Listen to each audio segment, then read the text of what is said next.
پتہ چلا دوستو، آپ زندگی کا ہر مسئلہ اگر آپ حدیث کے مطابق چلنا چاہیں گے، خدا کی قسم 1.5 لاکھ حدیثیں بھی اگر آپ لے کر بیٹھ جائیں گے تو اپنی زندگی کا ہر مسئلہ آپ اس میں حل نہیں کر سکتے۔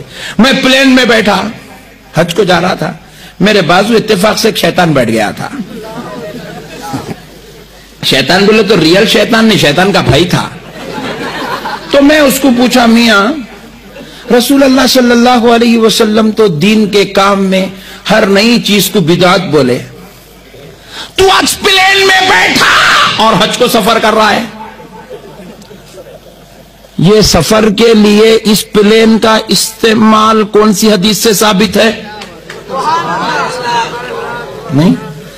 اب میں بولا جان دے، بیٹھ گیا، اب ڈھکل تو نہیں سکتا نیچے، بیٹھ گیا، بیٹھ جا، ایک کام کر، نماز کا وقت ہوا، اب قبلہ کدھر کریں گے؟ حدیث سے بتانا۔ ادھر کرا تو میں پوچھوں گا ادھر رخ کرنا کون سی حدیث میں ہے؟